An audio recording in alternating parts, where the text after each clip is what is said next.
আসসালামু আলাইকুম। Hello viewers, নবম শ্রেণীর শিক্ষার্থী বন্ধুরা, আশা করি সবাই ভালো আছো। ধারাবাহিক আলোচনার অংশ হিসেবে আজকে আমরা 71 পৃষ্ঠার মাথা কাটা জোড়ায় কাজ নিয়ে আলোচনা করব। তাহলে চলো আমি একটু আলোচনা করে তোমরা আমার সাথে মনোযোগের ক্লাসটা সুন্দর করে উপভোগ করো, খেয়াল করো। এই চমৎকার ক্লাসগুলো আমাদের ম্যাথ এডুকেশন ফেসবুক পেজ এবং ইউটিউব চ্যানেল দুই জায়গায় আপলোড করা হয়। তোমরা চাইলে দুই জায়গায় ভিজিট করে দেখে নিতে পারবে। তাহলে চলো আজকের ক্লাসটা আমরা ভালোভাবে বুঝে নিই।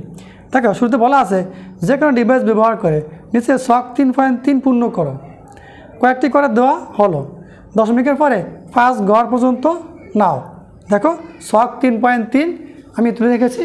এই যে লগারিদমের ধারণা প্রয়োগ, পৃষ্ঠা নম্বর 71, জোড়ায় কাজ, ছক 3.3, মাথা কাটাও। দেখো, আমি এই চারটা ফিল আপ করে রেখেছি। এখন কীভাবে এই মানটা আসছে, কীভাবে বের হয়েছে, তোমরা কীভাবে করতে পারবা সেই টেকনিক এবং ট্রিক্সগুলো এখন আমি তোমাদেরকে শিখিয়ে দেবো। তাহলে চলো আমরা আলোচনা করি। দেখো, তোমাদের কাছে অনেকের কাছে সায়েন্টিফিক ক্যালকুলেটর যাই থাকুক, যেটি থাকুক, মোটামুটি হলেই চলবে, ঠিক আছে? তাহলে আমরা ক্যালকুলেটর অন করব। তারপর দেখো, এই জায়গায় লগ, মান, সূচক, তিনটা মান আমাদের কাজ করতে হবে। শুরুতে আমরা বইতে মানগুলো পাশাপাশি দেওয়া আছে, আমরা নিচে নিচে সাজিয়ে নিয়েছি, ঠিক আছে? প্রথমে দেখা আছে লগ 2 ভিত্তিক 3, কিন্তু ক্যালকুলেটারে সরাসরি লগ 2 ভিত্তিক 3 লেখার কোনো ফাংশন নাই বা আসে না। তাহলে কী করতে হবে? এভাবে লিখতে হবে। দেখো, লগ 3 ভাগ দিয়ে নিচে লাগবে কি লগ 2, ঠিক আছে? তোমরা এভাবে ভাঙিয়ে নিবা। তারপরে এই যে ক্যালকুলেটর তুলবা কি, দেখো এই যে লগ আছে, এই লগ, তারপর লাগবে কি 3 ভাগ লগ 2 সমান সমান চাপ দাও। দেখো, সমান সমান চাপ দিলে একটা মান চলে আসে। মানটা কী আসছে আমি লিখি, একটু বোঝার কিছু আছে, বুঝে খেয়াল করে জায়গায় লিখছি 1.5849625001। এখন দেখো, আমি এই যে মানটা লিখছি, আমাকে বলা আছে কিন্তু দশমিকের পর কয় ঘর? 5 ঘর। এই জন্য আমরা কী লিখবো? এই যে 1 2 3 4 5 এই পর্যন্ত লিখব, বাকি মানগুলো বাদ দিয়ে দিব। দেখো, তাই আমরা কিন্তু লিখেছি, ঠিক আছে? তারপরে বলা আছে সূচক আকারে লিখতে। তাহলে এটা ভিত্তি কত? ভিত্তি 2। এই যে 2 লিখলাম, এই 2-র উপরে এই পাওয়ার আকারে মানটা বসে দিছি। এখন তোমার প্রশ্ন হলো, স্যার ক্যালকুলেটরে আমি এই মানটা 2-র উপরে কীভাবে লিখব? তুমি সরাসরি এই যে 2 লিখবা, ঠিক আছে?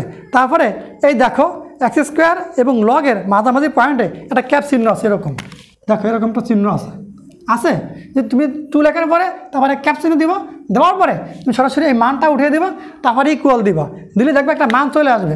মানটা এই 3-এর কাছাকাছি আসবে, 3 আসবে না। এই 3 কোনটা? এই 3 বা 3 হলো এই যে 3, সরাসরি তোমরা কি এরকম টান দিয়ে 3 লিখে দিবা। এর দ্বারা কী বুঝেছে? মানে 3 হয় না, 3-এর কাছাকাছি একটা মান বুঝেছে। ক্লিয়ার? পরবর্তী দেখো, লগ 3 ভিত্তিক 5, তোমরা এটা সরাসরি ভাঙিয়ে নিবা, লগ 5 ভাগ লগ 3, তারপরে ক্যালকুলেটর উঠে ভাগ করবা, এই মানটা চলে আসবে। দশমিকের পরে আরও মান আসতে পারো, তুমি দশমিকের 5 ঘর নিবা, বাকি বাদ দিয়ে দেবো। এখন একটা জিনিস খেয়াল রাখো, এই জায়গায় মানটা যদি যখন এই যে দশমিকের পর আমি 5 ঘর নিব, ঠিক আছে, যদি 5 ঘর নেওয়ার পর মনে এরকম থাকে 2.3584 এখন দেখো 5 ঘর নিব, 1 2 3 4 5, আমি 5 ঘর নিব কত? 4, কিন্তু 4 মধ্যে সংখ্যা আছে কত আমার? 9। যদি এই জায়গায় সংখ্যাটা 5 থেকে 9 পর্যন্ত কোনো মান থাকে, তাহলে এই জায়গা থেকে 1 এসে এই জায়গায় যোগ হবে। তাহলে লেখা হবে কি? দশমিকের 5 ঘর নিলে 23585, এই জায়গার থেকে কত? 5 থেকে 9 থাকলে, এই জায়গায় 5 থেকে 9 কোনো সংখ্যা থাকলে এই বিজনের সংখ্যার সাথে 1 যোগ হয়ে কত হবে? 4 আছে, হয়ে যাবে কত? 5। খেয়াল রাখবা কিন্তু এরকমই এই জায়গায় হয়ে থাকে। তাহলে আমরা কি দশমিকের 5 ঘর নিব, এই লগ 5 ভাগ লগ 3, তার মান আসবে, সেখান থেকে দশমিকের 5 ঘর নিব।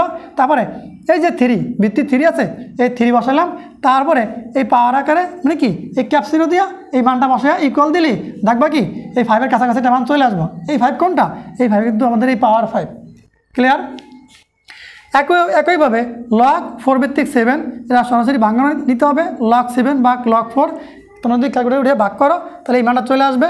তারপরে তোমরা এই যে 4 আছে কি ভিত্তি, সেই ভিত্তির উপরে এই ক্যাপসিনো দেওয়া এই মানটা উঠে ইকুয়াল দিলে তোমরা এই 7 চলে আসবে, 7-এর কাছাকাছি মান আসবে, সেই জন্য চিহ্ন ব্যবহার করা হয়েছে। এই 7 কোনটা? এই 7। ক্লিয়ার? পরবর্তীতে দেখো লগ 2 ভিত্তিক 16, এটা ভাঙে লেখা যাবে কি লগ 16 ভাগ লগ 2, তুমি সরাসরি ক্যালকুলেটরে লগ 16 দেবা, তোমার ভাগ দিয়ে লগ 2 দিবা, ইকুয়াল দিলে 4 চলে আসবে। তারপর দেখো তারপরে কি এই ভিত্তি কত?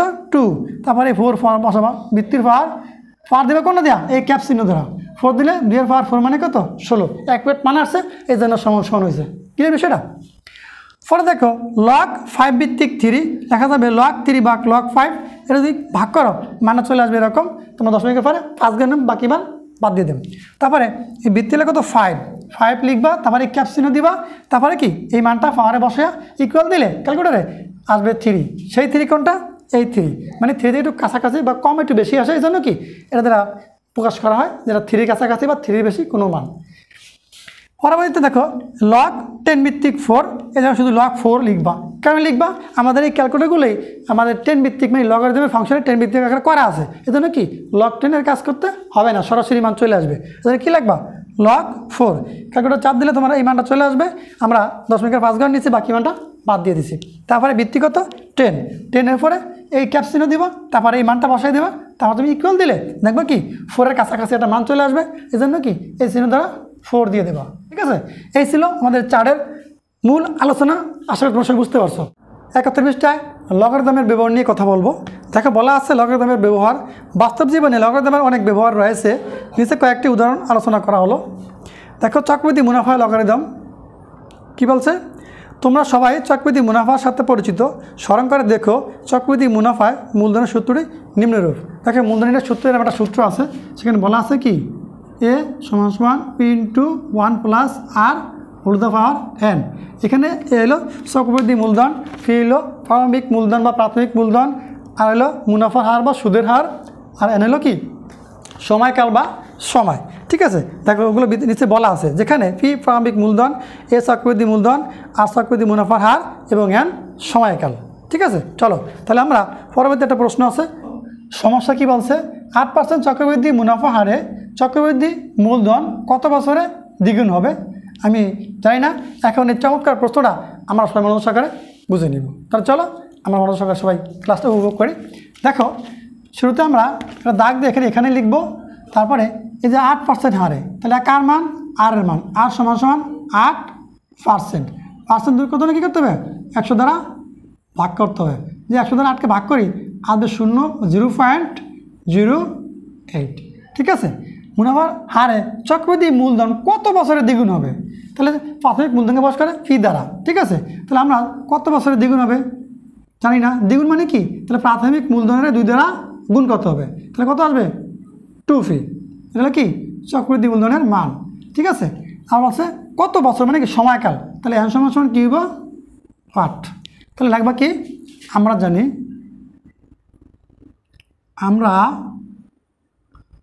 জানি a = p × 1 + r whole the power n।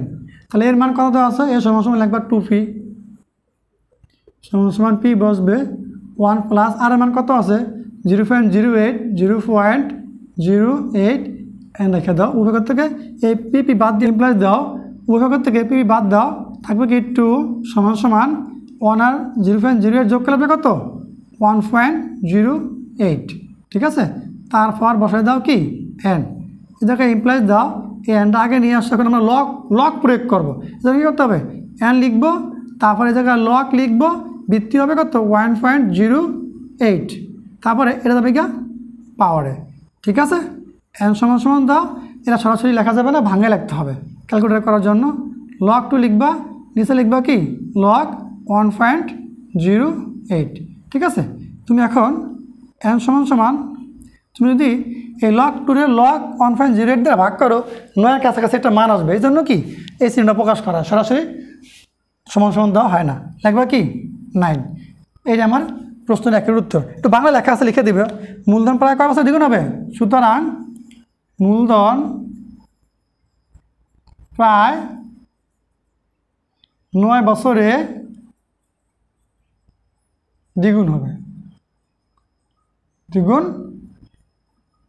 ঠিক আছে। এই প্রশ্নের সঠিক উত্তর তোমরা সুন্দর করে নোট করে প্র্যাকটিস করো আর আমাদের ম্যাথ টিউটোরিয়াল ইউটিউব চ্যানেল এবং ফেসবুক পেজের সাথে থাকো। আজকে পর্যন্তই আল্লাহ হাফেজ।